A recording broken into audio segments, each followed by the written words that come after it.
Combining like terms. We'll have another video on this later on, just to refresh our memories for combining like terms. But for chapter 2, we do need to understand the basics of combining like terms. So I want to make a video of it now, even though we'll get more into it later on in chapter 6.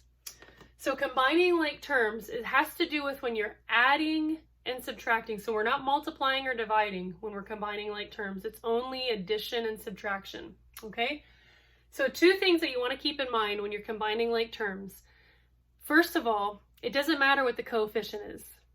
It only matters what the variable and the exponent are, okay? So when we look at these, we want to make sure that the variable is the same and the exponent is the same. If those 2 things are not the same, then we cannot add or subtract those terms together. They're going to stay separated. The whole purpose of combining like terms is to simplify an expression, to make it smaller or easier to read, less to write. Okay, so 2 things. Is the variable the same? Is the exponent the same? If the answer to both of those questions is yes, then you can combine those terms. So let's go ahead and look at our first example. We have 2x squared plus 3x squared plus 4x squared. So on these, each of these has a variable of x. So that's our first question. Is the variable the same? Yes, the variable is the same. Now our next question is the exponent the same? So the exponent on the variable for each of these is a power of 2. So the variable is the same and the exponent is the same for each of these terms, okay?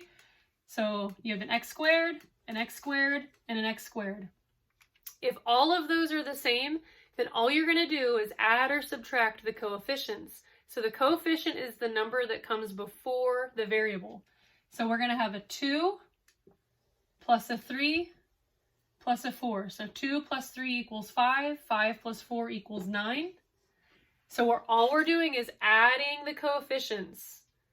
If the variable and the exponent are the same, it will stay the same for the answer. Let's look at our next one. X cubed plus 2x squared plus 3x plus 4. Well, we have an x here, an x here, an x here, nothing there. So we know that can't be combined with anything. But let's look at our exponents. We have an x to the 3rd power, then we have an x to the 2nd power, and then our last one is just an x to the 1st power. Are any of those exponents the same? No. So that means all of these terms are not alike, and you cannot combine them. So can we simplify this expression? No, we cannot.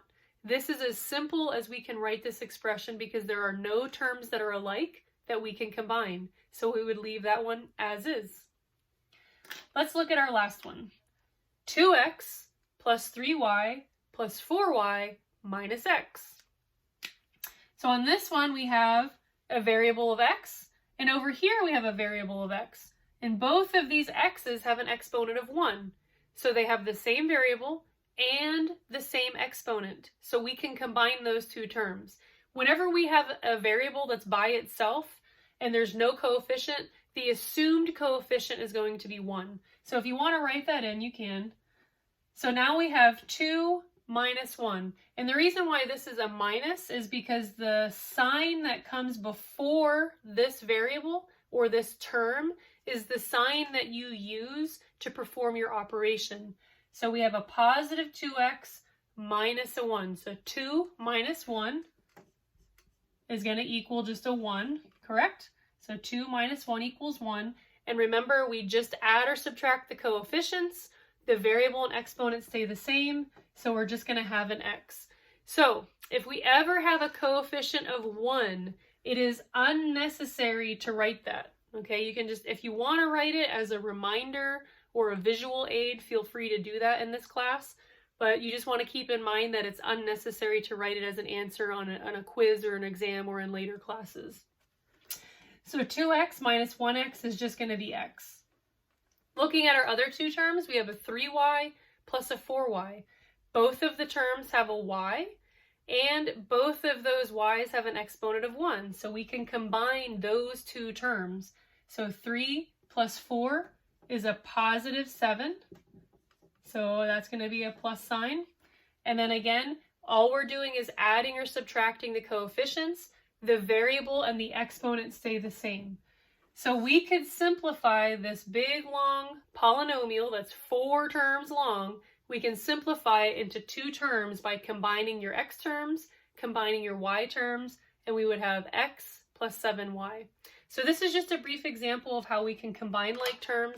Again, we'll go over more on that in chapter 6.